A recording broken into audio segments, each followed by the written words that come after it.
shit, there it is. Ladies and gentlemen, welcome back to another episode of the Zone 32 podcast.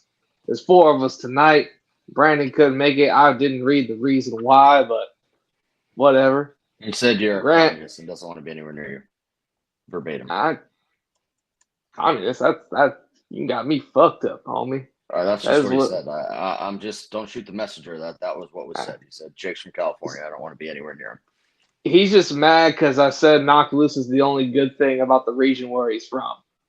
And then he took a personal offense to that, like Michael Jordan does. But it's all good. I ain't tripping. That man can eat some more Gold Star chili or chili spaghetti from one of those other places that's not Skyline.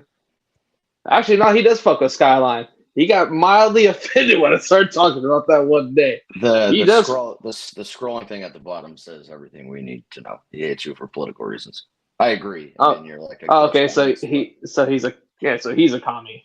I mean, the only reason why you hate me for political reasons. Your state is pretty commie. No, my state is commie. I am not commie. I don't fuck around like that. I'm just outnumbered. You are your state.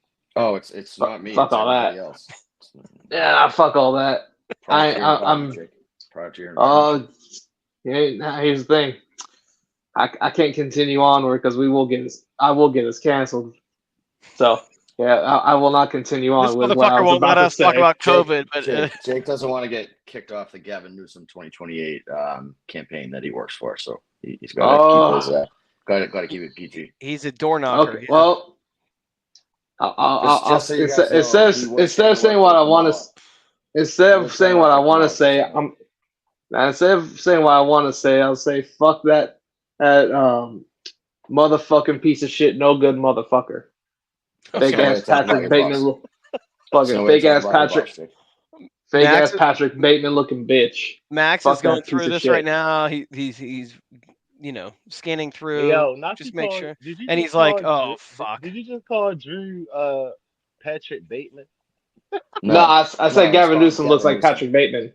Yeah, that dude looks like Patrick Bateman from American Psycho. 0% chance Trippy knows who Patrick Bateman is. You ever seen American Psycho, Trippy?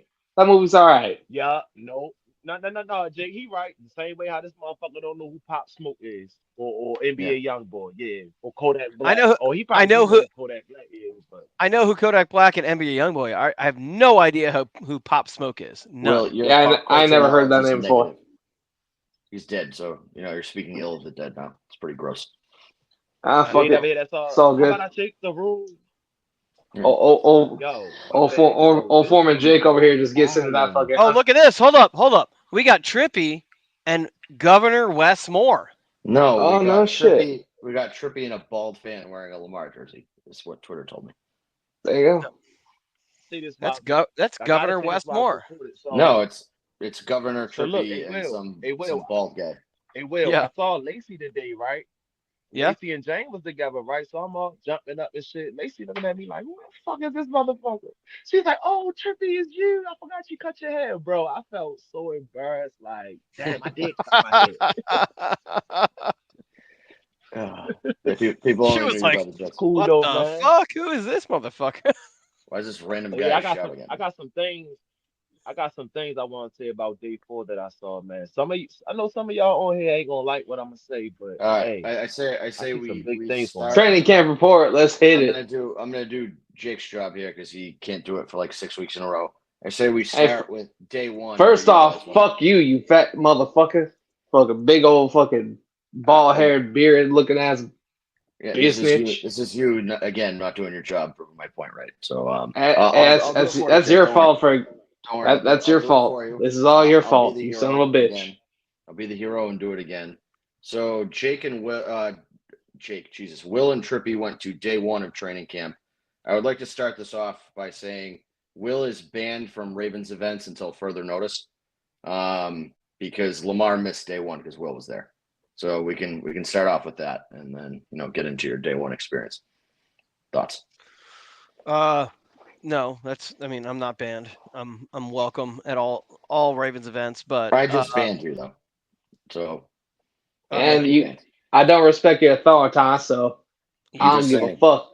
Go fuck yourself. The people may believe, the last Ravens event you went to before day 1 of training camp was the AFC Championship game. So we now have. I didn't go to the game.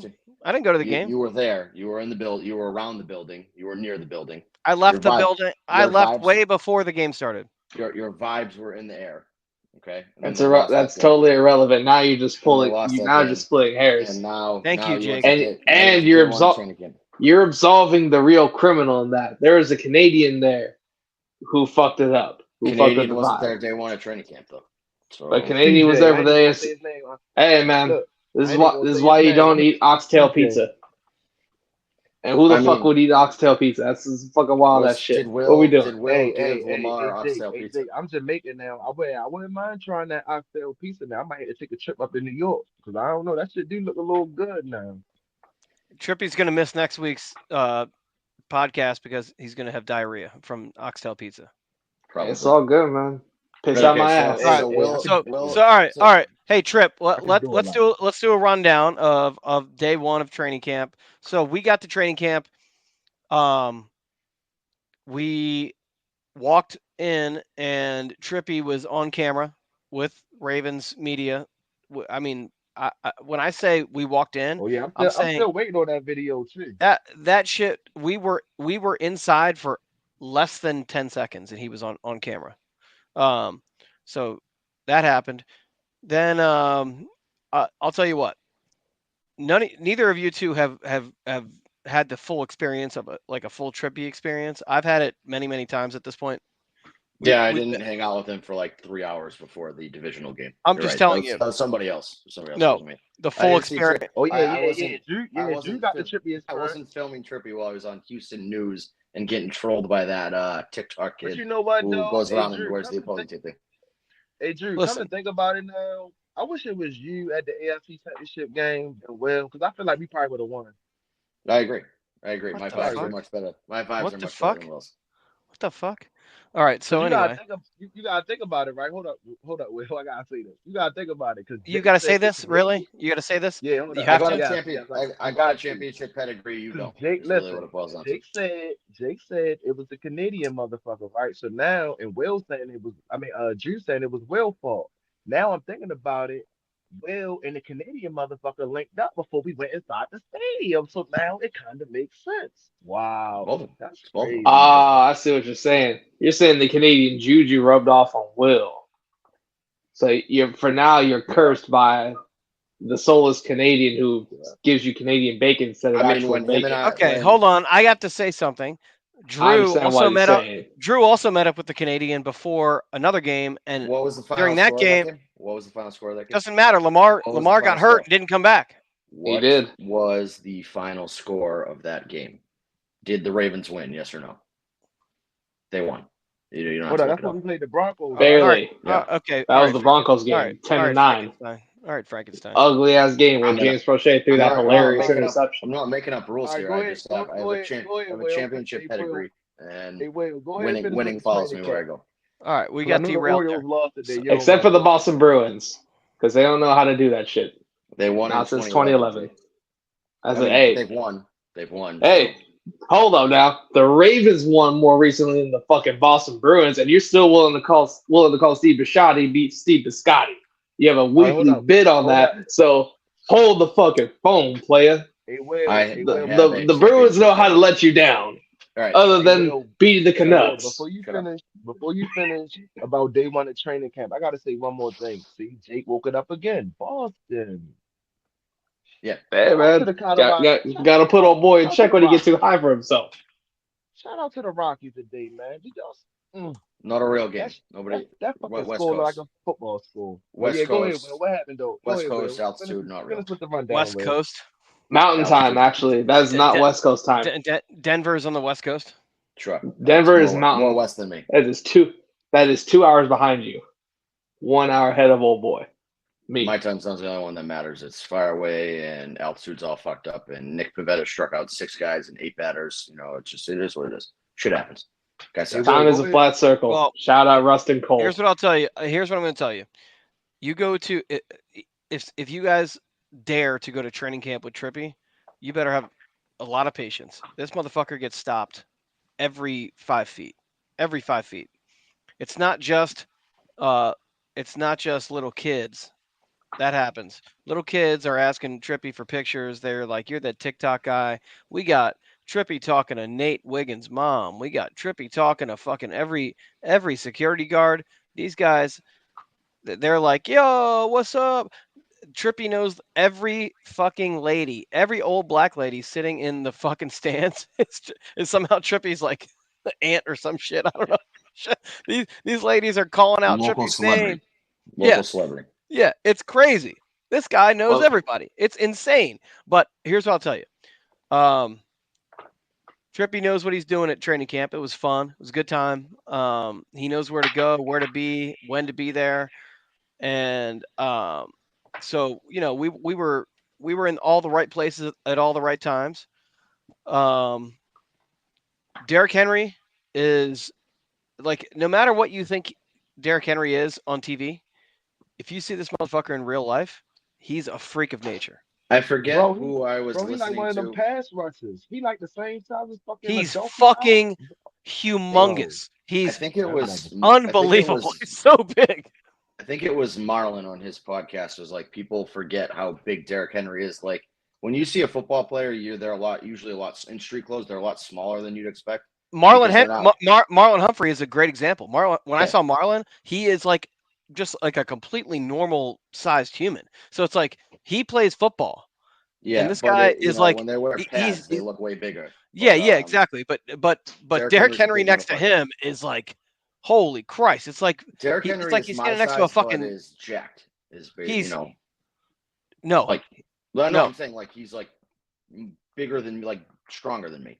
All I'm would fucking kill me. listen, when he walked out of the fucking when he walked out of that tunnel, I was like, holy fuck, this guy is a fucking monster. He's huge. Like, And he runs like a 4.5 40. yeah, and yeah, exactly. And on top of that, I'm watching him run these drills, and this is he's not running at full speed, but like him hitting a hole is like it's unreal how quick he is when he activates all his muscles and he's fucking going downhill. Dude, this season is going to be fun. Imagine just you're a a jersey and linebacker. shorts. Yeah, exactly. Yeah. I mean, Just imagine you're a imagine when he put the linebacker pads on. He and put the pads on Friday. imagine you're gonna, you're a second level guy. So Derrick Henry gets to the hole, and you either got to get hit by Ricard or Henry the next Right. level. Oh, that's it. Yeah. Fucking- So that's the other fuck thing. that. Exactly. So that's what I noticed. So Ricard came out first. Derrick Henry came out almost last. And Ricard, I mean, like, I expected him to be huge. He's a fucking giant. And like, it's not even like remember when he got re-signed and that fucking fat bitch was talking about him being like a hippo? Yes. Yeah. This guy is a fucking athlete. He is just like an unbelievable Pound like for pound, before Derrick Henry, pound for pound, Ricard was the best athlete on the team. No, I'm not sure. it's not even a question. Derrick Henry is definitely the best athlete on the team, 100%. Yeah. Pound for pound. So, we saw everybody come out, high energy. The D backs, those guys are fucking ready to go. They are ready to go. I think we have one of the deepest defensive back groups in the league, and adding Eddie Jackson to that, I think, is huge. But these guys are fucking ready to go. The running backs are, I think, energized by Derrick Henry being there, because it's not like, some fucking It's defined roles now. Yeah, exactly. Right. Justice Exactly. Hill knows how many times he's going to touch the ball. Like Owen Wright knows that he's not playing for a starting job. He's playing for running back 3 until Keaton Mitchell comes back. Like, these guys kind of it makes your life a little bit easier when you're going to work knowing what you're going to do every day. Yeah, well, and so I'll tell you this too. Justice Hill was out on the field, I don't know, 15 minutes before the rest of the team. Is that right, Trippy? Would you say that? He was out there. Probably like 15 minutes. Yeah, like he was 10, out there. 15 He was minutes out there. early. So he was on the jugs machine. Then he was catching punts. So he was working out with the special teams unit. So Justice Hill was out there, looked very, very healthy, looked good, explosive. One guy who jumped off the page to me, Owe. Guy was fucking everywhere. he's built for shorts and t-shirt. Like He that's is. his. You're right. Yeah. You're right. But what all I'm saying is when we walked past. So Trippy and I did a little loop, right? So we went to every position group while they were broken out into position groups. Trippy got in. Trippy got in Pat Ricard's ear. Pat Ricard was saying hi to Justin Tucker's wife, and Trippy was like, "Hey Pat, why don't you do some work?" And I thought Ricard was gonna come over and beat his ass when he heard that, and then he realized it was Trippy. But he was pissed but he heard him. So he was working out with the tight ends, but the defensive front was all working out together, and goddamn, these motherfuckers are monsters, huge. Tavius Matty Robinson, BK, Tavius Matty BK, Robinson, Tavius Robinson. Yeah, they're all big. Travis Tavi, Jones is a big yeah, motherfucker. yep, Tavius. Well, so Davius Tavius Robinson Robinson, big as shit. huge guy. What is I he? mean, 6'5", He like the 6'6"? same yeah, size as Derrick Henry. he's a big motherfucker, and he looked good. So everybody I saw looked good out there, man. They look like they spent the summer pissed off about what happened in the AFC Championship game. They're ready to fucking go. We have a bunch of hungry ass motherfuckers who are ready to kill people to overcome what happened last year. All right, so I got a couple questions from your first day at training camp. Okay. Who is our undrafted free agent? I saw somebody's name. He's an undrafted corner. I want to say it's like Bumpy Cooper or something like that. Bumpy Cooper Jr. I think he wears number 31. I'm thinking about getting behind him because he's got a great name. That is a good name. But who's our undrafted wide receiver this year, Will? They didn't have no white guys as far as I Wade. saw. So is it Wade or is it? And I saw a picture of Trippy and Kadri Ishmael's kid today. Kadri Ishmael's kid should play center for the Celtics if he doesn't make the Ravens. So I was talking to him. I was talking to him day shit. one. I told him Zone 32 is the number one Kadir Ishmael podcast. We're behind him. We've been behind him. Yeah, I mean, day if one. we ignore the part where you called him a nepotism baby to start off with, but That wasn't me. That was you. that was you. No, that was you. No, I cleared him all those charges. Yeah, you levied the charges and then cleared him. So I don't know. Like that's kind of like No. what do they call it? First responder syndrome. He is a tall motherfucker. He's huge. Trippy's got it as his background right now. Yeah, he is a big motherfucker. And so I'm gonna give you. I don't want to badmouth the guy. He spent a long. Right? He like 6'6" or 6'7". Yeah. He spent a long time. He was out there signing autographs for the kids as long as they would let him. Here's my problem.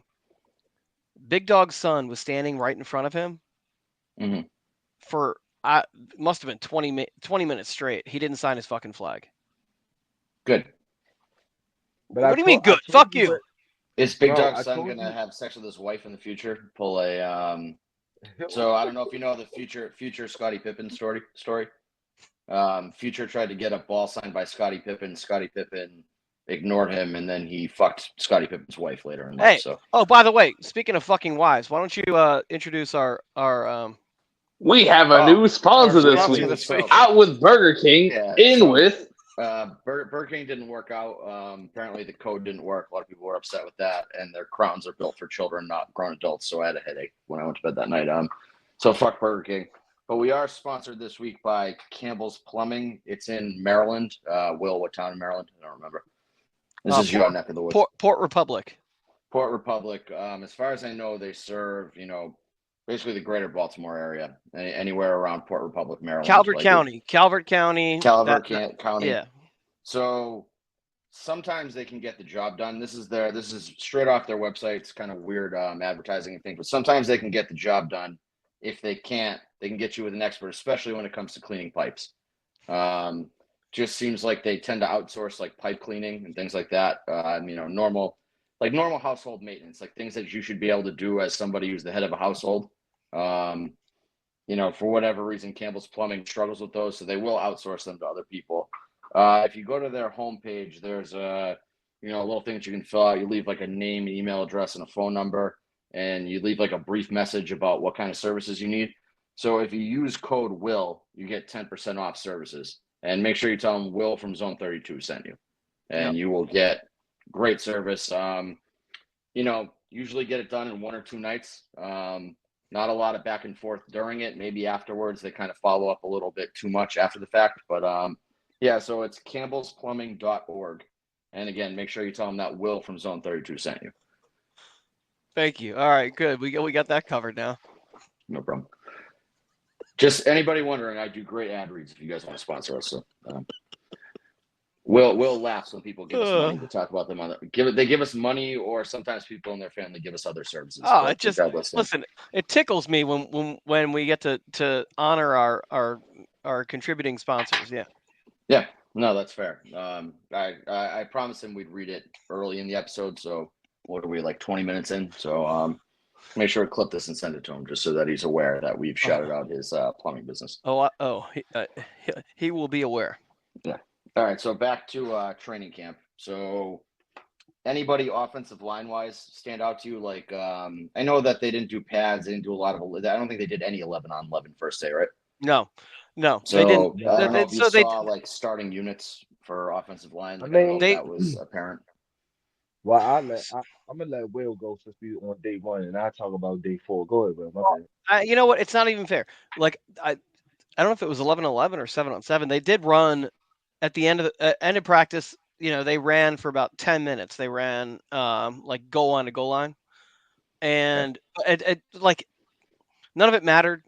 To be honest with you, because it was a lot of like in and out. So like, we so it didn't seem like there was like a set starting 5 for the offensive line. Absolutely not. No, like the first, I don't know, 5 minutes of that sequence, the back end of the depth chart was in.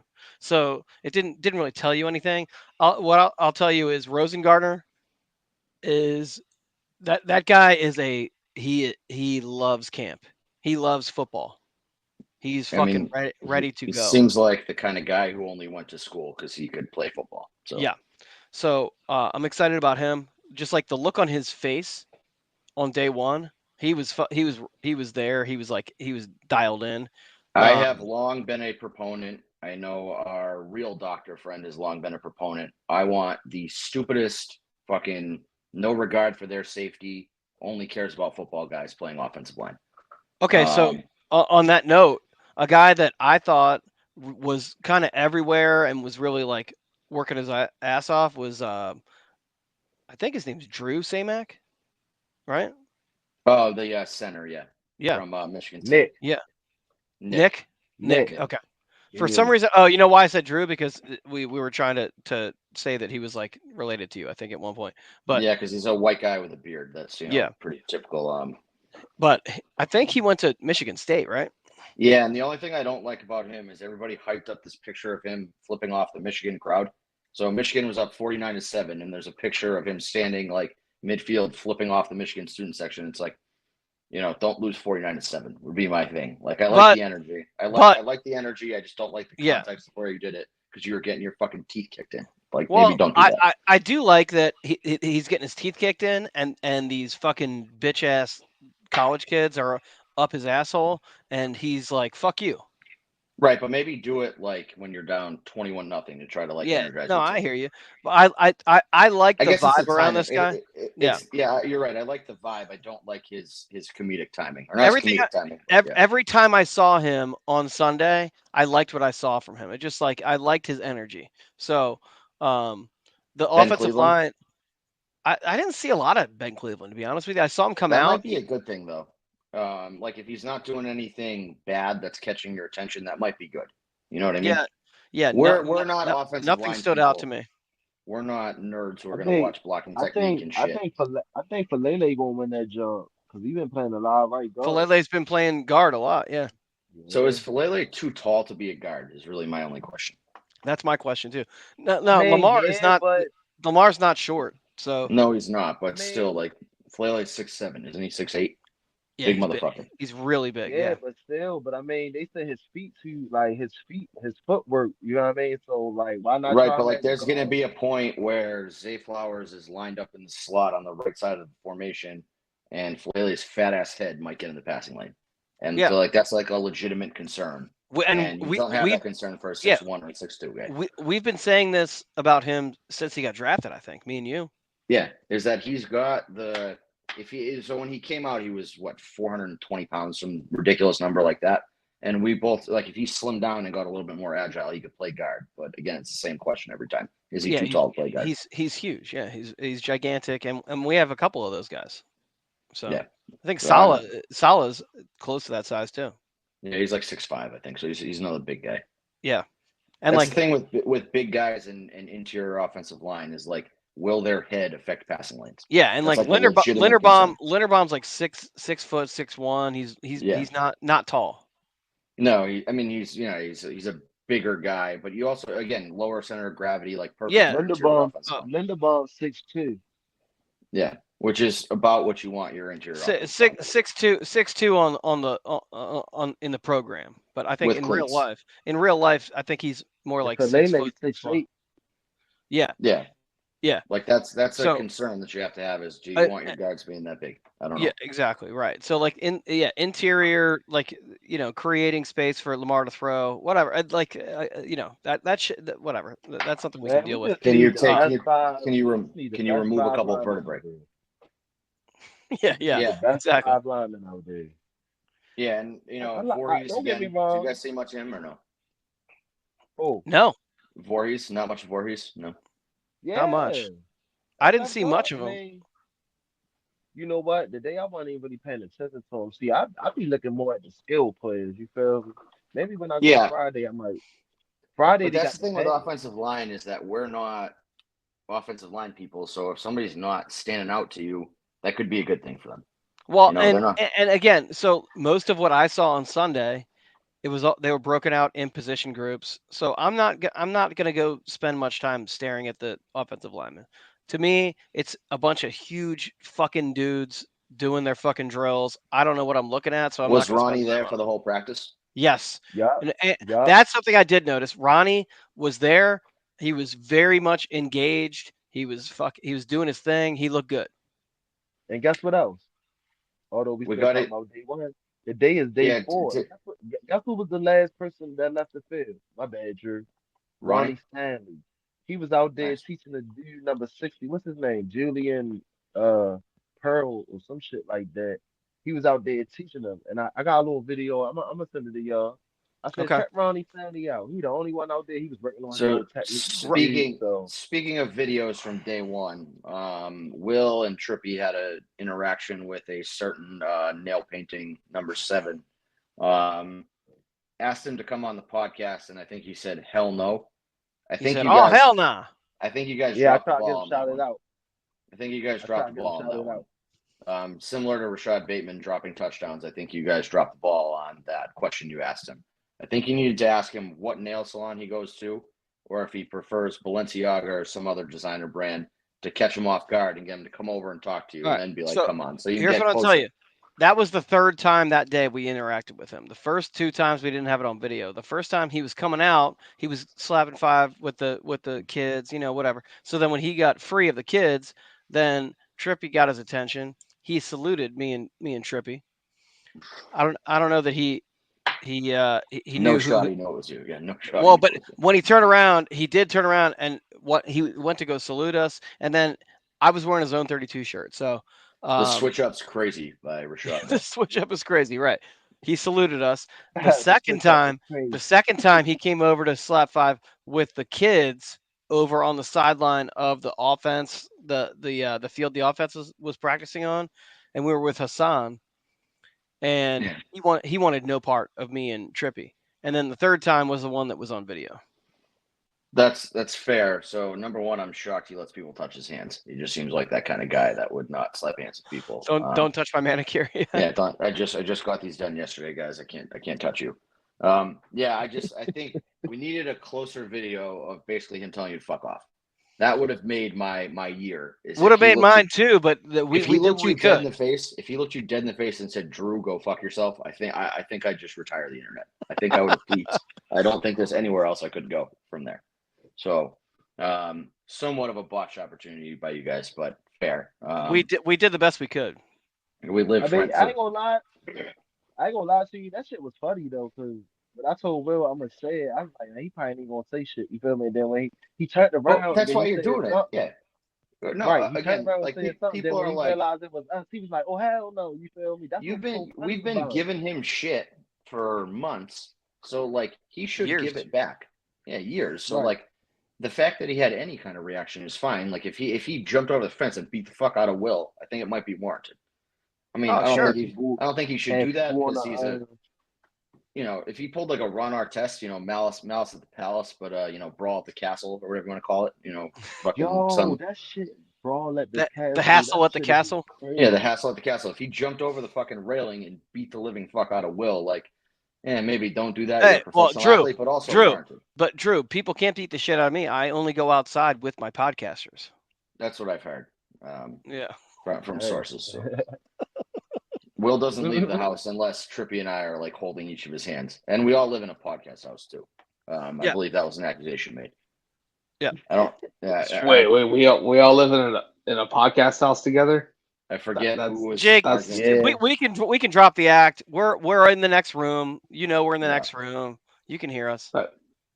That's Jake's still never really stepped foot funny. Jake's never stepped foot in California before. It's all been a clever ruse by us for many years. That's right. That's right. Yeah, Yeah. some guy Yeah. was like, "I'd beat the shit out of you, Will, if you left the house without your podcast buddies around you." I'm like, I've met Will in person like 3 times, twice total. Yeah. Nobody attempted to fight us either time. So No. And the person who said that, he spends a lot of time at a certain establishment, and I have been there since everything popped off with him. I don't know, 8 times, 2, 7, 8, yeah. 9 times, by myself. So, He was busy making arrangements for people who work at that establishment. We can't talk about that publicly though. So, just not nefarious activities that we don't support on Zone 32. But like if you Google Jeffrey Epstein and P Diddy and things like that, like there's some similarities. That's all I'm gonna say. yeah, So, a lot of crossover there. Yep. lot of crossover in taste in people that you spend time with. So Yep. we'll leave it at that. Okay. So, day one, the biggest takeaway from me, and I did tweet about this. I spent at least 20 minutes, maybe 30 minutes. I was over because the way that Ravens camp is set up, or the way that Ravens the castle set up with their fields, is they have 2 fields that run parallel to each other, and then 1 perpendicular at the bottom. So I was on the one where the special teams were working out, and I'm pretty excited. Is that the one that I sent Jalen Dobbins the coordinates to the 50-yard No, line of? no, no. There's another. I think there's actually another one. There must be another one further away. I don't know, but if it's not, it's either No, that's the the only 3 fields. okay. Then it's the one that you sent the coordinates to is the field that the Sure. offense was working out on. Oh. So I watched Justin Tucker kicking footballs for at least 20 minutes, maybe 30 minutes, and This is why I used to go in when the gates open. Is that guy drills 70-yarders with nobody blocking him like a So he wasn't kicking field goals. He was kicking. He was doing kickoffs, and he was doing them. Basically, they were practicing how they're going to do kickoffs with this new kickoff rule, right? Because, the way it used to be was either you kick it out of the back of the end zone or you kick it, and it was pretty straightforward. Now, the rules are different. So there's a lot of you have to stay still until something happens, blah, blah, blah. basically until the ball passes you. Right. So Justin Tucker is setting the ball up sideways on the tee. Kind of like Boswell used to do with the onside kicks. Yes. But he's doing it sideways. Then he's kicking full go. But the fact that it's sideways means it's coming off his foot. It's almost like it's a spiral that isn't coming in straight. So he's created a kicking method where he's kicking the ball into that landing zone. So my understanding of this rule is the ball has to land inside the 20-yard line, between the goal line and the 20-yard line. So he's kicking, he's finding ways to basically put English on the ball. So the ball He is basically coming wants out. them to catch it at the 10-yard line flat-footed so that his, gunners have a chance to hit the guy. And not just that, he's doing misdirection with it, and it's hard to catch because it's not just like it's not a straight kick where it's end over end. It's like a spiral, but it's like a diagonal spiral because he's kicking the ball They're not going sideways. to feel comfortable fair catching it because they might drop it. Exactly. That's the whole Right, goal. exactly. Yeah. So he had people back, and like a lot of them were like they're coming up on it, but like then it's moving because of the angle it's coming in at. So like it's almost like a screwball, like a pitcher throwing a screwball. So this Where might be James Prochet place to shine in Cleveland. Is he spends so much time on the jugs machine? He's used to catching shit like that. yeah, Yeah. so when they first started doing it, I'm like, oh, he's just fucking around, but he did it for like solid 20, 25, 30 minutes, and he had what's the punter's name? Jordan Stout. Jordan Stout was doing the same thing. So he was doing it. So he was practicing, but he was practicing it the exact same way with the ball set up sideways on the tee. So I think, and I'm not saying that we're the only team that's going to do this, but I think kickers are going to be getting in their bag a little bit with Guys like kickers. how like Younghoe Koo does like weird onside kicks. Yeah. How he sets up the ball. I feel like these new rules are going to be highlight guys like that who kind of are, I don't know, like trick shot kickers is the right word. Right. But you might get like who's the YouTube kid? Trippy, you might know who he is. Played in like the XFL for a while. Didn't he go to Penn State? Oh, you talking about what the Oh fuck my is his God. name? Destroying. Destroy him, destroy him. Yeah, so he would make He like, hurt though. Yeah, he's hurt, but I'm saying like he would do like trick shot kicks on his YouTube channel where, like, I don't know, bounce it off this and kick it off that and kick it from this weird angle. Like, I feel like you're going to see a lot of that this year on kickoffs. Yeah. So my understanding of this rule is everyone has to stay still, right? Yeah. So you're trying to limit. Basically, you had guys running from their own, whatever it was, 35-yard line, full speed into guys who were starting, from like a flat-footed position, and that's how concussions happen. So it's supposed to limit that. Yeah. So what I'm thinking though is Justin Tucker, and I mean, I'm sure plenty of other kickers have thought, okay, nobody's going to move, nobody can move, I think by rule. So they're trying to kick the ball where it's going to land at like the 15-yard line. Right, and then the whole idea is that they struggle to catch it, and they're not catching it with the head of steam, so that you can pin them at the 20 instead of the 25. Exactly. So, and what they were doing with the ball sideways is because of the way the ball was spinning off their foot, they're kicking it towards the sideline. So, if a guy is set up in the middle, in the back, they're going to have to come over. So, they may not even make it over there in time. Or if they do, Justin Tucker, if you listen to this podcast, the spin that I get on my drives off the tee, you can analyze my golf swing all you want. And you can figure out how that spin gets there, and nobody will catch that shit. Yeah. Well, the other thing is this, and Big Dog Dad pointed this out. It could be the strategy because the ball is being kicked up and trying to land in a spot where there's nobody there to catch it. The strategy is to force them to put a second person back there to field the kick.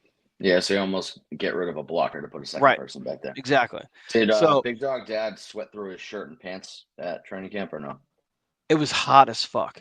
But did very hot. Yeah, did he look like he pissed himself again? Is all. No. And the picture that you're referencing is we were in the upstairs at Pickles. So anybody who's been to the upstairs at Pickles knows you can go there when it's 75 degrees out and it's hot as balls up there. But when we went there, it was like 92 degrees, humid as fuck. It felt like a fucking oven. So anybody watching this, Will somebody made a mistake and turned the heat on or something. It was somebody, anybody. Trippy was there. He was there with us. It was hot as balls. It was so hot. Trippy didn't look like he peed himself. Big Dog Dad did. So no, it was just Big Dog Dad, but he's a big guy. He's big. He's a big dog. Big dog guy. I mean, just you're covering for him. He peed himself. It's fine. It's okay. No, he even remarked on the amount of sweat that was going down his shirt and into his shorts, and was going to make. We're in the treasury. He peed his pants. It's fine. You're right. He did. He had 6 crushes. Didn't know how to find the bathroom, and so he decided to pee himself. It's fine. Yeah, he pissed himself. You're right. It's okay. We're in the treasury. Only like a couple hundred people are going to hear this anyway, so And the odds of anybody who know Big Dog Dad in real life walking up to him and be like, "Hey, I heard about the time you peed your pants," are slim to none. So Yeah. it's fine. You know what? Speaking of the amount of people who are going to hear this, I got a gripe that I have with one of our listeners, Which one? Naldo. He's on medicine. Can't drink. Leave him alone. How long are you on fucking medicine, He dude? sent me a doctor's note. It's good. It's cool. That was like 2 months ago. He's dying of some Oh, unknown illness, and he's being medically treated for it. He needs to come through and follow through on what he said he was going to do, or we're going to start calling him Brian. That's more my beef is that he's given Brian so much shit, and now he won't do it. Like, why, bro? So no, is that true? That's supposed to do the Derrick Henry thing? Yeah, he's supposed to shotgun or fucking funnel 4 seltzers, and he's gonna die live on stream. So yeah. Oh, wow, yeah, man. If he really going, Actually, I feel like if he funnels, I don't think he's actually going through anything. If I remember what he said, it's not anything that serious. You just can't drink during this time. But he might be dying too. So I don't know. We might be down a listener. So Big Dog Dad's got one less shot of somebody hearing a story of him, peeing himself.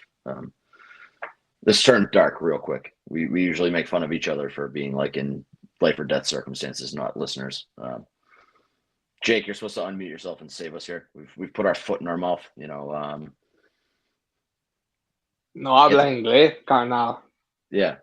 Get the topic. Get the shit back on the road, Jake, moderator. I want me doing my job. All right, fine. Well, that's all for training camp. So day one. That's all for day one. We got day 4, which Trippy was also at today. Will didn't go. I got some inside sources from training camp today. I also got an inside tip that Lamar was back today at 11:25, and nobody announced it till like 1:30 today. So credit to me for having great sources. I have no fucking idea how Will knew that he was coming back today, but somebody told Will, and then Will texted me, and then I screenshotted it. And posted you want to know who told me? Oh, Trippy. He's here. Yeah. Fair. That's what I figured. So I was in a meeting. I got text from Will. I'm like, fine. And then I was like, I'm not going to do anything with this. And then I waited till all the beat reporters posted it. And then I posted it like, oh, I have better sources than the beat reporters. I figured it was Trippy. Yeah, no. I mean, I ain't gonna. Well, actually, okay. I'll be clear. It was not Trippy. Actually, it was a guy told me and Trippy. Ooh, interesting.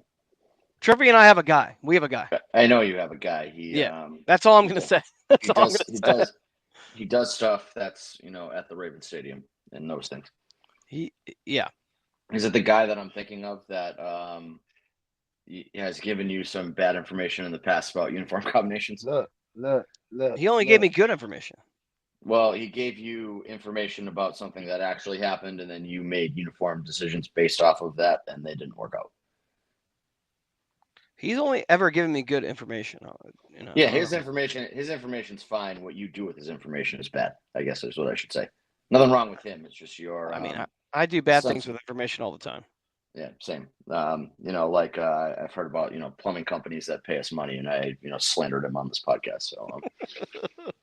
Well, that's why you only hire the Super Mario Brothers as opposed to other plumbers. Yeah, neither of Super Mario Brothers are married, so this situation wouldn't happen with this plumbing company. Anyway, that's fair.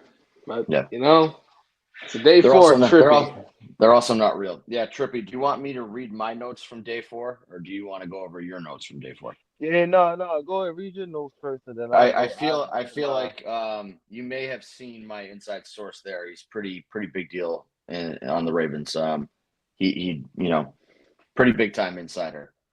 So he said, offensively, he broke it out into 3 facets. His notes that he sent me, very very professional, bullet points, everything.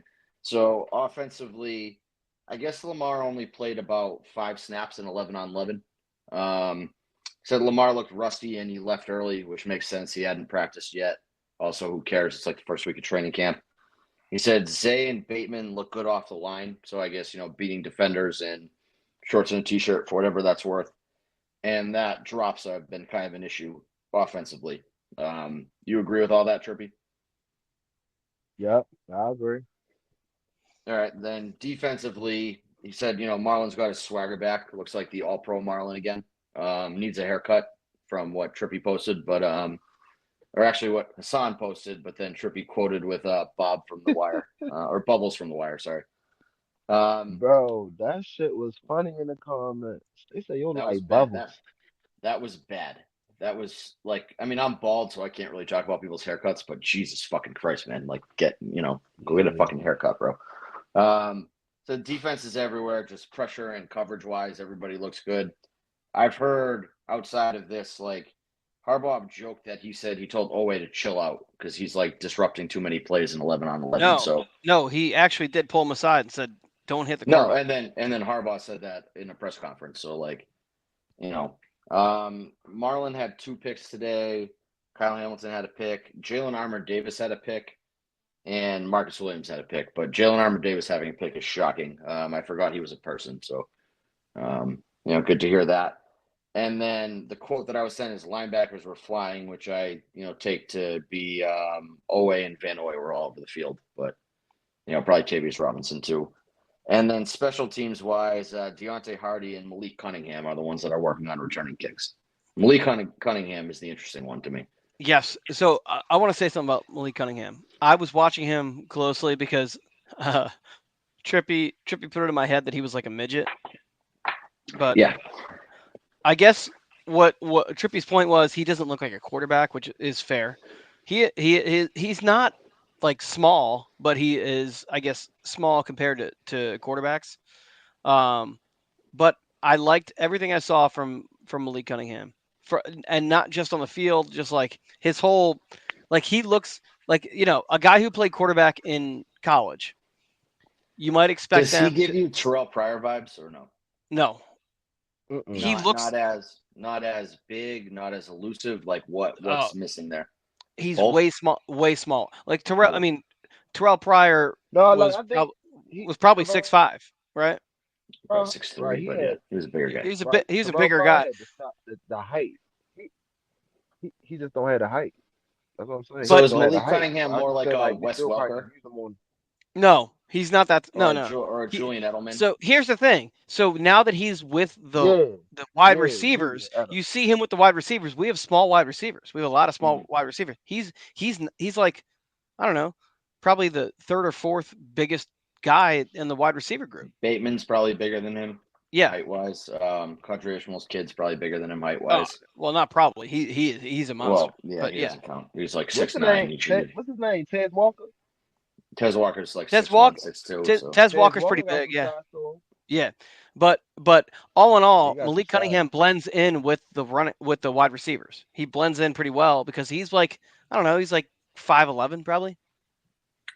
So I do, He's after 6'1". reading those notes from the Well, respected 6'1", insider. 6'1" in the program, but I think he's 5'11" in real life. But all I'm saying is like we What got he said in the program? in the program. I mean, Will is saying that when you get the printed No, out program that they hand you, like no, the print. no, no, he he's ain't talking about AA. He's an number AAU 11. 6'1". He's 5'11" in real life. All right, Trippy, I'm gonna let you in on some government secrets here. On my college roster, I was listed as 6'5". I am not 6'5". You list everybody a couple inches I taller mean, than they hey, actually are, so that when somebody's doing some program scouting or online scouting, they're like, "Oh shit, this kid's big," and then So they're like, I underwhelmed. have close they familiarity with boosted up in the program. a person who was recruited.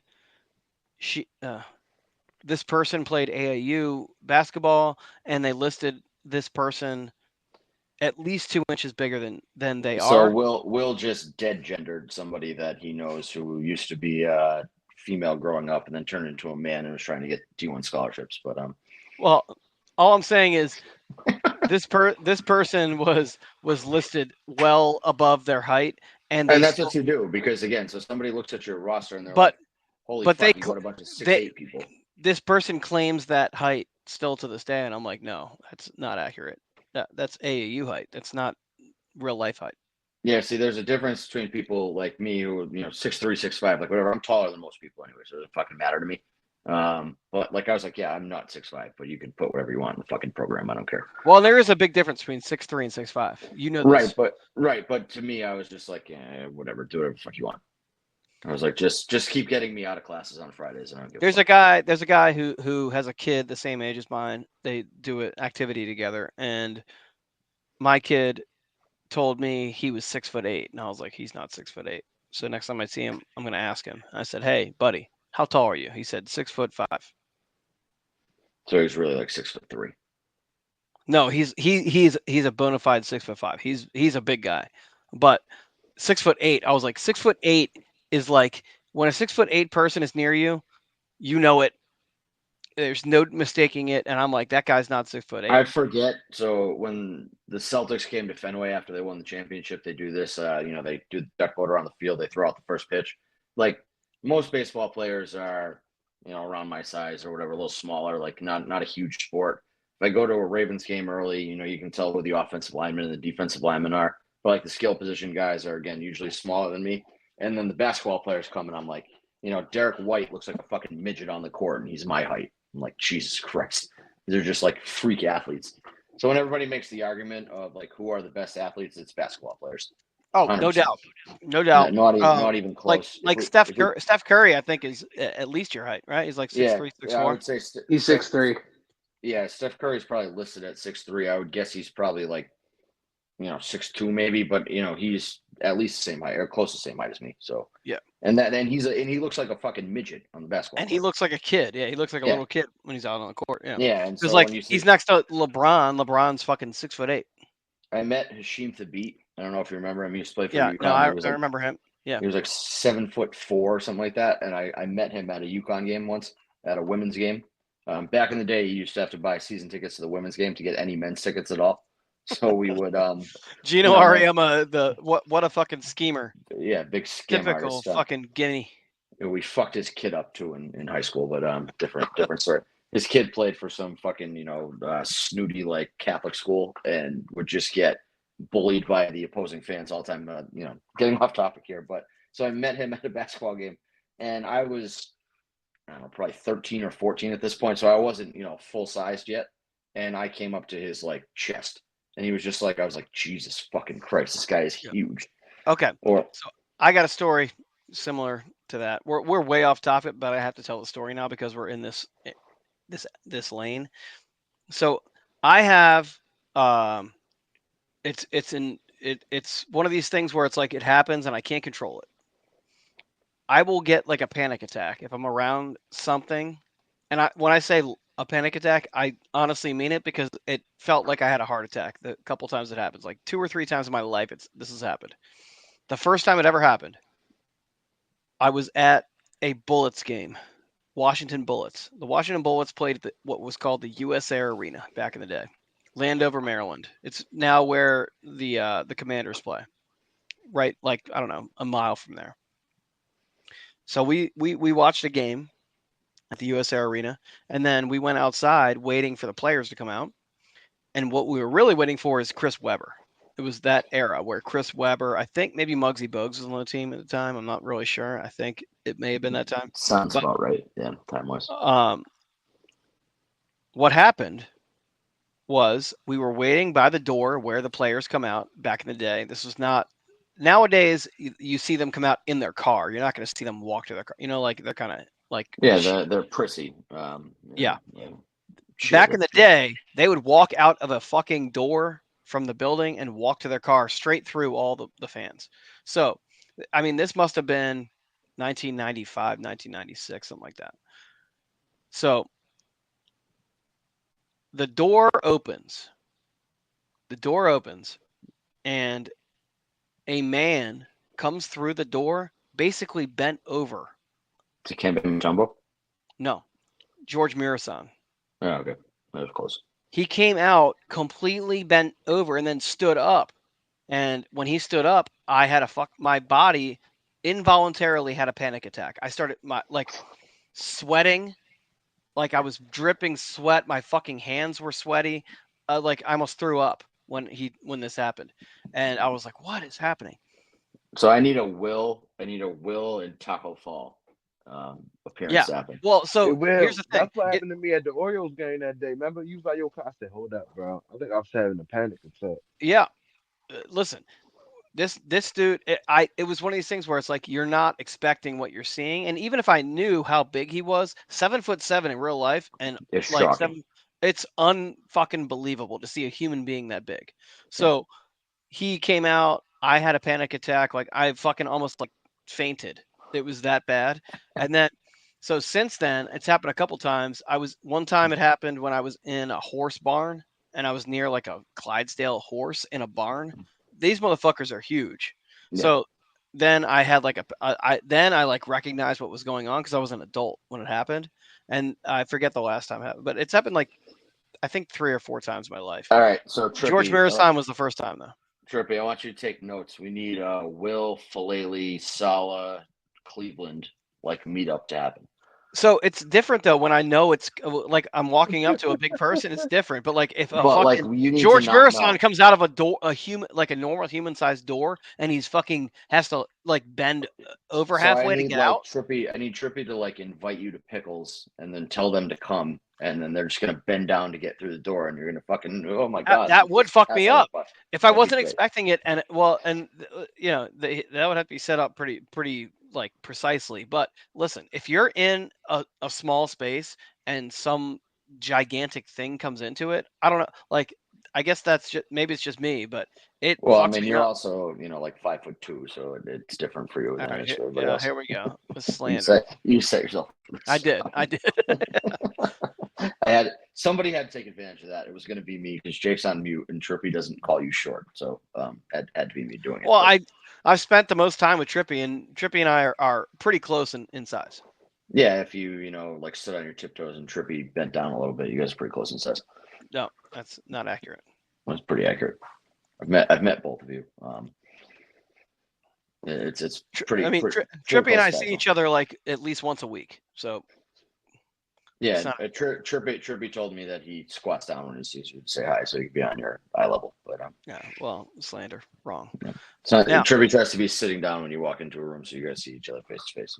Okay, all right. Well, so my biggest takeaway from day one of camp was definitely the kicks, the kickoff strategy. I think we're going to see some crazy shit on kickoffs. I think that especially with Harbaugh being a special teams coach, I think Tucker is like a mad scientist with kicks. He with kick Wait, angles. Are you saying that Harbaugh is going to be involved in one facet of the game? Because people have told me that he's not involved in anything. Oh no, actually, I mean, he has no idea what's going on in any facet of the game. Was he even at training camp? Nope. No. Funny, hilarious thing was Trippy called out to him, and he was ignoring everyone. Then when he heard Trippy's voice, he turned around, looked at Trippy, gave him a good smile, like gave him a thumbs up. I mean, I feel like if you're a more than a 1-year tenured Raven, like you must just hear Trippy's voice, and be like, "Yep, I know that one." Well, and you know, I said, you go to training camp with Trippy, you're gonna get stopped every 2 seconds. Trippy gets the attention of a lot of players. Like Derrick Henry was chatting with him, you know, from a distance, but like so when I met Trippy for whatever reason, these fucking guys, they love talking to Trippy. When I met Trippy at the divisional game, so you know, where the players walk in, like you walk around a corner and there's a solid, I don't know, 200-300 yards to where Trippy's standing. And my wife goes, "Are you sure he's here?" And then I heard somebody walking in, and I heard, "Hello," Trippy screaming it. And I was like, "Yep, yeah." I was like, "Yeah, that's him." That's so. And that was, you know, Big that Dog was like Dad and outside Big of Dog stadium, Son. you know. They stopped at the Jimmy's truck to get some food, and I was like, "We're gonna head over there." And he was like, "All right, how am I gonna locate you?" I said, "Just listen for Trippy." Yeah, just follow his voice. Like Yeah. it's not even that he's louder than everybody. It's just distinct. You know it's Trippy's voice. The amazing. I was thinking about this afterwards because I'm like, "What the fuck?" There was like, it was us, and then below us were all the kids, right? Look, waiting Yeah. for autographs. So we're talking about 3 or 4 deep kids lined up along this barrier, Screaming, you know, like kids do. screaming. Trippy, for whatever reason, the frequency of his voice just connects with every ear. It's crazy. Carries. It's unique. So I don't even know what the right word is for. So it, we but were yeah, like, trying. you We know were it's trying Trippy. to. Yeah, exactly. We were trying to make sure that the big dog son got his flag signed. He had a Ravens flag that they got at Motherfucker got it signed by Patch Kirkhead. Not happy. he got like 10 or 11 signatures on there. I don't care about anyone but that one. Very, very upsetting. He got Zay too. I'm gonna call And he got 911. Roquan Smith. And Rowe. Yeah, and Rowe. But Trippy just will say, "Hey Pat, sign my And- man's flag." And it's like he's just speaking at a normal tone, but it's like somehow it just cuts through the frequency of all these goddamn kids and they're screaming. It was crazy. It was unbelievable. These guys I mean, he was so having like just conversations with these guys with the loudest noise in it like imaginable right in between them. It was unbelievable. I've been going to Ravens games for years, so I'm sure that I had been in Trippy's general vicinity before and like never caught on to it being Trippy. And then, I talked to him on the podcast, for so many hours a week, and I was like, hundreds of yards away. I was like, yeah, that's him, just immediately. So I feel like it's just like a familiar thing. Once you hear it once you put the face to it, you just know it's him. There is nothing more like, okay, so like I said, Trippy and I see each other a lot. We go to Orioles games. We see each other all the time. There is nothing more distinctive than Trippy's voice. Nothing in the world. I can find him with any kind of. I can find him in any crowd because the sound of his voice is so fucking distinctive. So even the guys who I think who are brand new on the team, they know his voice because they've either heard it because they've been around it before or they've just heard it on videos or whatever, but they know his voice. It cuts right through all the noise. This guy's a fucking magician. I would assume I'm pretty easy to pick out of a crowd if you know what like if you know me and you're looking for me. But if you're apparently Rashad Bateman thinks you and I look exactly the same, so I don't know. Again, we've been this is my theory is that he needs to get his fucking eyes checked and needs to, get LASIK or get glasses or do something. The Jameis effect. You might be right. I'm sure Cartier would get you, fucking cool visor that's prescription or something like that, or Balenciaga or one of these fucking brands, Rashad. And then maybe he can track the deep ball. Because that's the thing is that if you just put the ball on his chest, he catches it. It's when he's 10, 15 yards away and he needs to make any kind of adjustment, he can't. Because he can't fucking see it, is my guess. There also could have been like like I just hate ball. You could have seen red and just been like triggered. I'm like, damn, these are the guys that are bullying me online. I'm gonna really get them. I showed my wife that tweet. That was the funniest thing in the world. I was like, it was great. I legitimately like died laughing for 15 minutes seeing that before I said it to anybody. I was just like, this has to be like fake, right? Like I'm being punked, but yeah, if he turned around and said "fuck you, Drew" to you, I think that would have just my life would be complete. Oh, 100%. Mine too. Yeah, but like, just it could not have been more perfect. It could not be more perfect than him turning around, just being like, just fucking being so mad and being like, "Fuck you, Drew" to you, or vice versa. If I went there and he was like, "Fuck you, Will," it would be equally as great. And just be clear, the video doesn't really. I mean, the video's funny and good. You can see him say something. You can't really hear it. Yeah, but in real life, it was different. It was different. He 100% because I was standing next to Trippy. He heard Trippy again. He heard Trippy's voice cuts through. Yeah, and then he turns around and he wasn't listening about Zone 32, whatever. He just turned around that Trippy was just on his ass. So he's like, oh, I'm going to turn around and like acknowledge this guy. And then he realized it was Trippy and I'm standing next to him with the Zone 32 shirt on. So he was like, oh, hell no.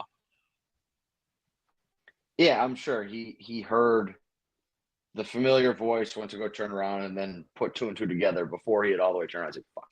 What we watched it come together in real time because I like I said, I don't think he realized who he was talking to, right?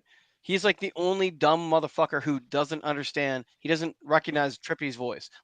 Like going back to my original point, most people, Trippy's voice is like it's like a fucking landmark of Baltimore. Like it's so distinctive. He didn't recognize it and he turned around and then he saw that it was Trippy and I was standing next to him, the guy who he has a fucking picture saved on his favorites in his phone. And he was like, "Oh, hell no."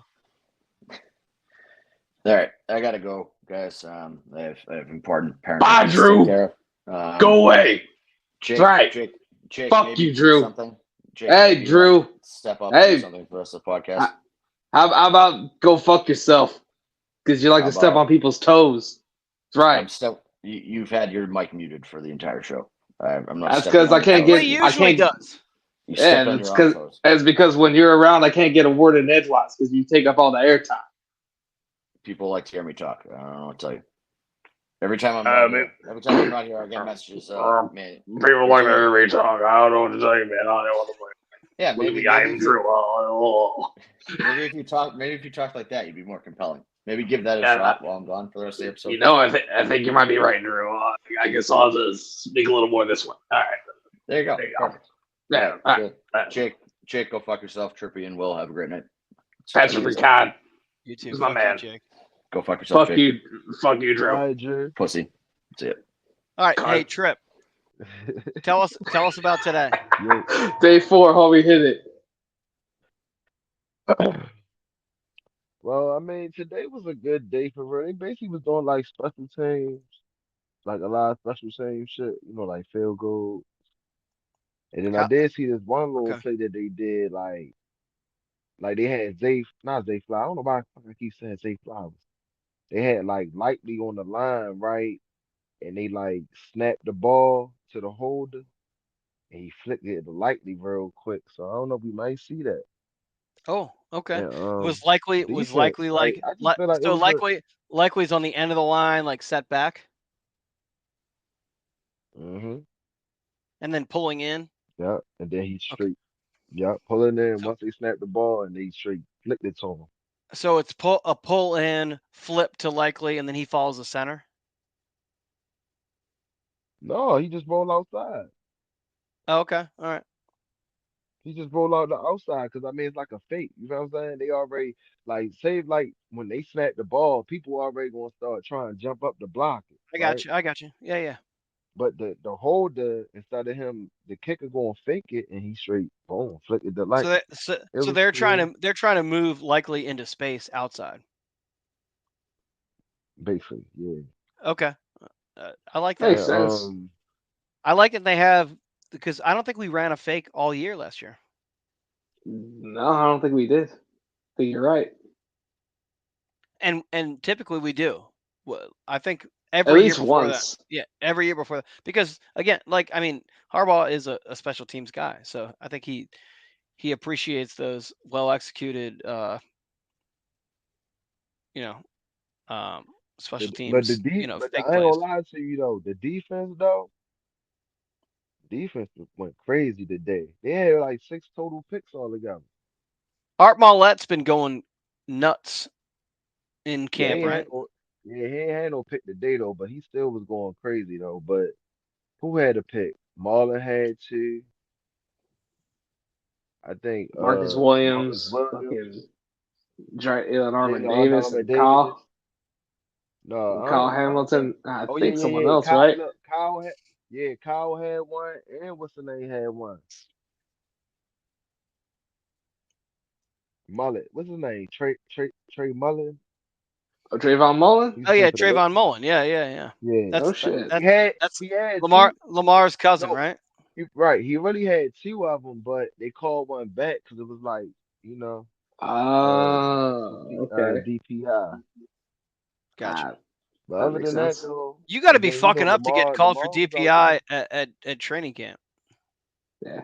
Oh, this is the time to Lamar was fuck out up there, but because now you learn Lamar the only ways of played. how NFL all this shit. Lamar only played like 5 plays. It was the second team too, right? And he had all his snaps today was with the second team. So here, And okay, I want to say something. Spencer, exit 52.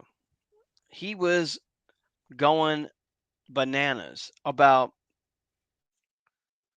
it doesn't matter that Bateman doesn't go train with Lamar in the offseason because it's much more important what happens in training camp. Now, it is important what happens in training camp.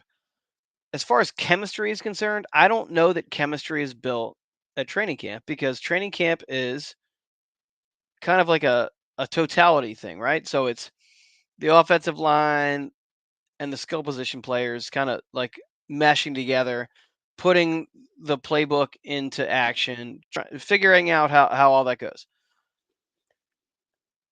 The off-season work that happens between receiver and quarterback in private situations where they arrange it themselves, I think those chemistry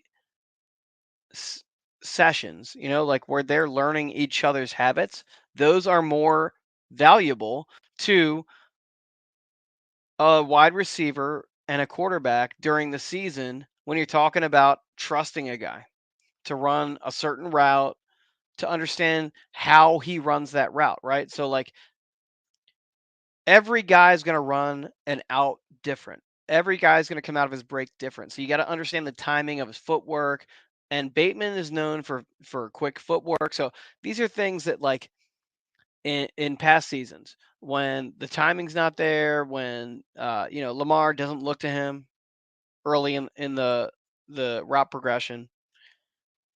I think all these things go back to them not working together in the offseason. And it didn't happen again this offseason. And now Lamar's been sick. So through 4 days of training camp, which again, I'm going to go back to Spencer, who said it's more important what happens in training camp. Okay, well, the quarterback might be sick. So when you have an opportunity to visit him, build one-on-one rapport, work out together, run the route tree, let your quarterback learn how you come out of a break, things like that.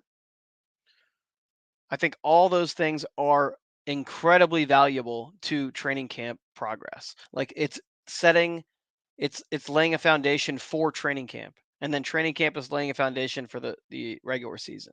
So like I don't like anybody diminishing the importance of those guys meeting up on their own time outside of whatever the team tells them to do. I think that's super important.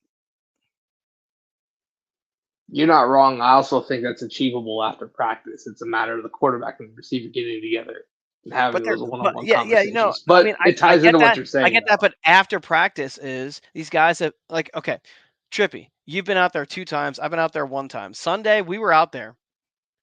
I was wearing a t-shirt and shorts. I'm not an NFL player, but I'm a human and I'm not like morbidly obese. Like I don't have like, you know, uh, negative reactions to being outdoors.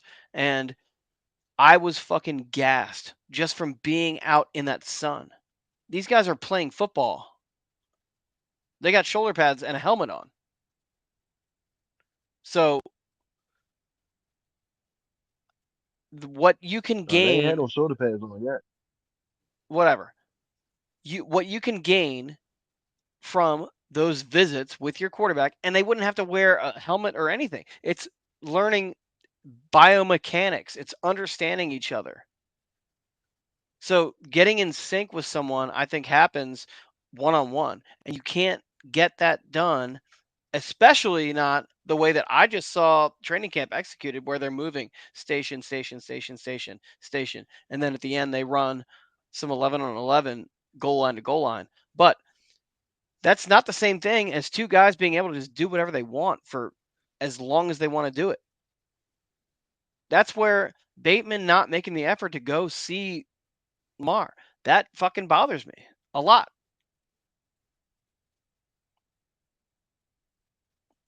Understandable. I get that. It makes sense.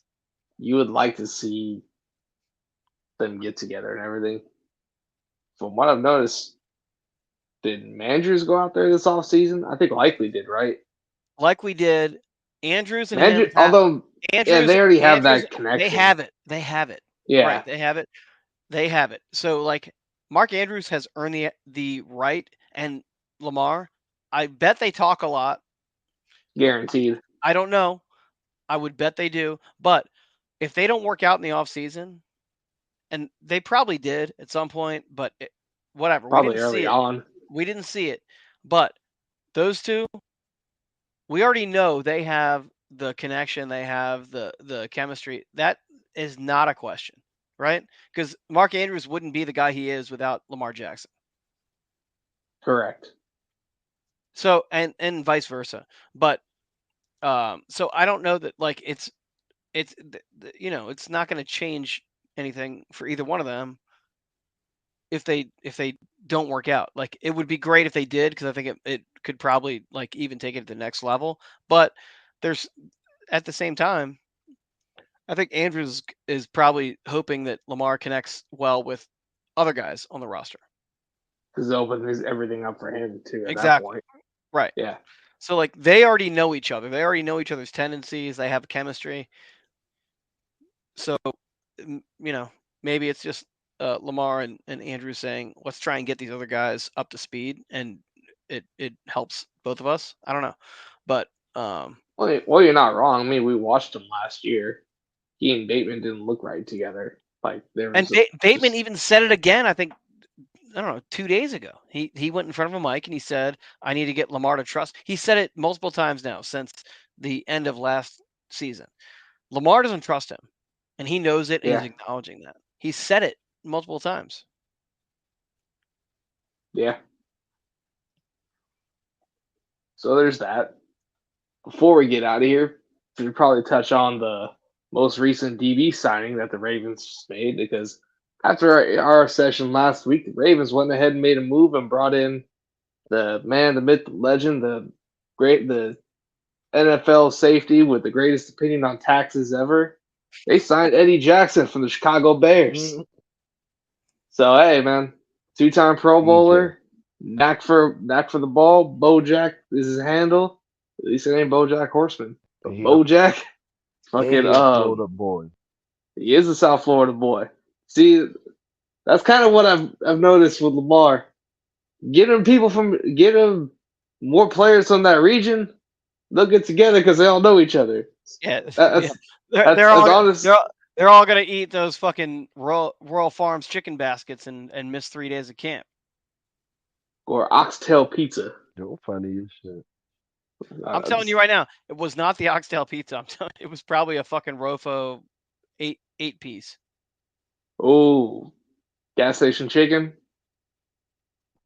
I can handle it. I don't know about Lamar. You gotta stay away from that Understandable. shit. I don't like that shit. Yeah, nah. That You know what? McDonald's chicken ain't Yeah, right.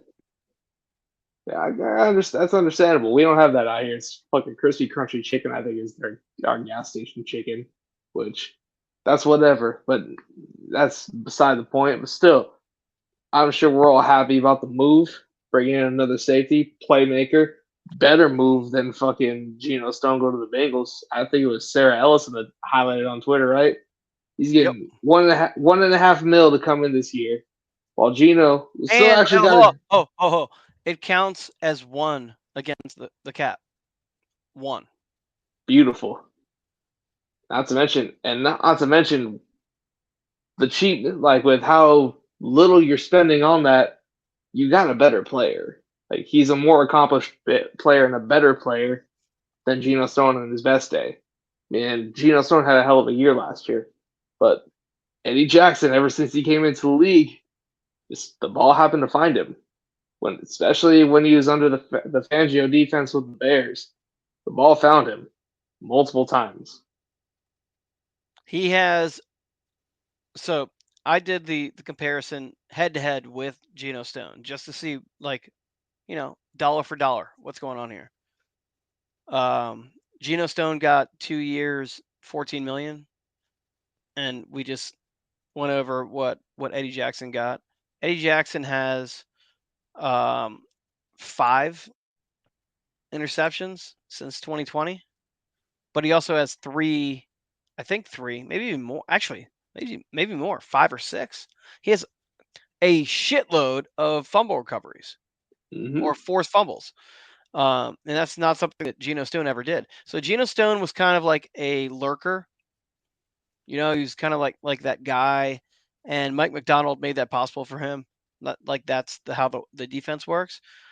Eddie Jackson had, I think it was 201 tackles since 2020, and Geno Stone had 97. So like he's a tackle. He will come up and make a tackle. So he's a more complete player to me. He plays the safety position in a style that is not the same as Geno Stone, which also tells me they have different ideas for how to use Kyle Hamilton, because Kyle Hamilton is a guy who can play like almost every position on the defense. So having someone like Eddie Jackson who can go get the ball, but he can also make tackles, it opens up a lot of what you can do with your Swiss Army knife. So That's the biggest thing, because again, he's your biggest advantage. He's your chess piece on defense. exactly. Being able to move him around the way they've been able to do since he's come into the league, huge bonus. So Sean McVay, who I think most people who have any idea what's going on in the NFL would say is like one of the foremost offensive minds. Yep. He said playing the Ravens last year was like playing a defense with 13 players. He did say that. I actually just watched that today.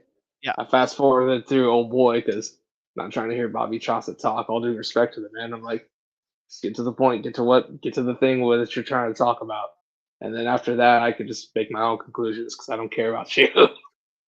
Right. Yeah. So he's a guy who obviously is very deeply involved in offensive game planning, and when they are playing the Ravens, that defense, at least the one that we've had for the past couple of years, but McDonald has been one that's kind of like you can't figure out what's going on there. There's guys moving everywhere all the time. So, like you said, it's like playing defense with 13 guys, and like we've said, for a couple months now, the Ravens defense this year with Zach Orr, I think, is the same defense with a different boss, but it's the same concept. It's going to be the same concept and more aggressive. Yeah, he'll throw his wrinkles in there too, but by and large, there's not much of it to change up because he learned what he learned under him last year, and he saw what was successful and what may have not been. So, I mean, there wasn't much that wasn't unsuccessful last year. So, yeah, all things considered, Yeah, and we have people talking about what the Ravens have lost, and a lot of what they lean on when they make that argument is Mike McDonald, and I just don't see a huge loss between him and Orr. Yeah, at this point, I mean, when you have Justin BK going on the podium calling him a defensive mastermind, when we're talking Zach Orr here, I mean, we talked about it early in the offseason. A lot of our position coaches, like 3 of them got defensive coordinator jobs. One of them was in hire for us, and obviously for in-house for us, and then Mike McDonald gets the head coaching gig. It was bound to happen. They were going to be coordinators somewhere. And if we didn't promote Zach Orr, he was going to be the defensive coordinator of the Packers. That was a job offer for him. And he's going to call plays because Matt LaFleur is not a defensive guy.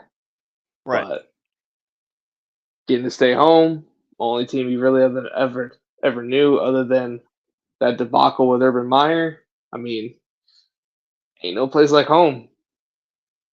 Not to mention it's a scheme and players you already know. You know their strengths and you have an idea of their strengths and weaknesses, so you put them in great positions. It's a perfect spot for him to coach for maybe a year or two, and he winds up being a head coach somewhere. Personally, I think that he is the next head coach here. Ideally, I understand why you think that, because again, Harbaugh's getting older. He's Orr's a young man who's about my age. I believe he's 33. Yeah, I think 32. I think he's 32 right now. So he's a couple years younger than me. So I mean, being able to get to that point, he'll wind up being the youngest head coach in the league. I think either him or Jonathan Gannon, but still, he has a hell of an opportunity. So it'd be perfect. You bring a young man in, maybe fingers crossed, he has a long, successful career, just like Harves has had, Mike Tomlin's had, and go back even further. Chuck Noll, Bill Belichick, fucking Shula, coaching for 25, 30 fucking years. So, I mean, ideally, that's what we hope for. But that'd be great. But, I mean, he still has to go on the field and coach a legendary defense and still make it happen. Yep. Fun thing is him matching wits with Andy Reid week 1. Trip, you awake? All right, man. Huh? Yeah, I'm woke. I was like this on my tablet and shit. My Uh, homegirl, she keep that's fair. FaceTiming me and shit. I told her I'm doing a podcast. Talk about shout me out. What I'm shouting you out for? You're a fucking New York Giants fan. And she a Okay. Hey, Lakers man. fan. Fuck I'm shouting her out for. Trip, I what mean, unless she, you got Yeah. any more day 4 training camp shit that you want to put on the record? No, I ain't really got nothing else to say for real. But I know one thing though. I got a pass for Friday, and I heard they supposed to be bringing the pads out. I don't know how true it is, ooh, but there you go. what that means, bring the pads Hell out. yeah. Gonna be That out shit, there that's when shit hitting. get real. Oh, but the Yeah, boy, man. but hold on, real quick though. The back is a tight end named Scotty Washington. I like him. He's tough. And it's crazy he know me, and I'm like, damn, bro, you know me like Trippy. I'm like, he's like, yeah, I be seeing you on the internet. I'm like, oh shit. But he had a tough catch today. And number seven, no, not seven, number 87, Kirkwood dude. I think he came from New Keith Orleans or something like Kirkwood. that. Yeah, he used to play for the Yeah, Saints. bro. Actually, he was there when Breeze I ain't was gonna there lie. still. Right. I like him too. Not saying that he'll make the team though, but they did their thing today though. So I mean we'll keep saying though. I mean, he's But like a Will said player though, that, yeah, style oh wise, my he's bad. like But like he's a Will, dude they don't. Oh, you good? But yeah, he's a player that's like style wise they don't have on that roster. We don't really carry big body physical receivers like that. That's what yeah, I was bro, he got saying with Ben Skowronek. Yeah, that's a specialty, dude. I ain't even talking bum about Ben ass. Skoranek. But he's Like, Best what you Skoronek's talking like about, fine, man? but again, it's yeah. But I mean, but They, like I said though, we gonna see though, man. I just feel like our offense though, offense gonna be crazy this year. Defense, I feel like it's still the same. I mean, we lost Geno Stone, but I mean, we you got Ed, upgraded. Eddie Ed, Jackson Getting now. Eddie Eddie We Jackson is an Jackson, lost Eddie upgrade. Trent Jackson, Quinn. Eddie Jackson, Eddie We got Jackson. Trent Simpson. Right. We got Trent Simpson now. You feel me? My biggest concern is just the pass rushing. Like, yeah, we know what they doing Yeah, all this and that, but I need to see if that shit gonna happen during the season. Cause yeah, it's cool for Justin Madubuike that had 13 sacks. Hopefully he can do that shit again. repeat You know what I'm that. saying? But at the same Yeah, time, I want to see what the pass rushers can do. You know what I mean? The ends. So we can the finally hope get is Adolphe Owe and what's his name, David Ojabo, Jabo and T Rob. I feel like that oh T shit Rob, that's crew. Davis Robinson. Yeah, Tavius Robinson. I feel like he gonna have a big season this year. And then you still got the vet Kyle Van Noy, and then the secondary. The secondary just gonna be crazy, bro. I feel like we could be able to like put Nate on Deep. the outside, the inside, Marlon inside, outside. You feel me? Brandon Stevens inside, outside. Arthur Millette gonna be playing, the nickel. Then we got Eddie Jackson back there, but Williams, and then what's his name? Kyle Hamilton could play the box. I just feel like, bro, it's gonna be some crazy shit this season. Yep. You got a lot of positional versatility and Oh yeah, flexibility they with will, all those dudes. they will. And I talked to Todd Martin today, not up close, but he definitely heard me. I said, yeah, Todd, I'm back. I said, I got my eyes on you now, man. I said, I ain't gonna lie, man. You let the city down this year. I mean, last year, man, but this year, he put his head down and smiling. He already know, like, yeah, you know what time it is. But other than that, though, training camp was cool, man. Day 4. Tomorrow they got an off day, so Friday back to the pad. So we'll see. Yeah, man. Well, back to the pads and back to the task at hand, because that's going to do it for this week's installment, baby. We're going to be back to discuss this, that, and the other. We'll see who else joins us next week. Motherfucking Grant, bring your ass back. But meanwhile, it's time for me to die. Oh! See ya. See you. Yo, hell no.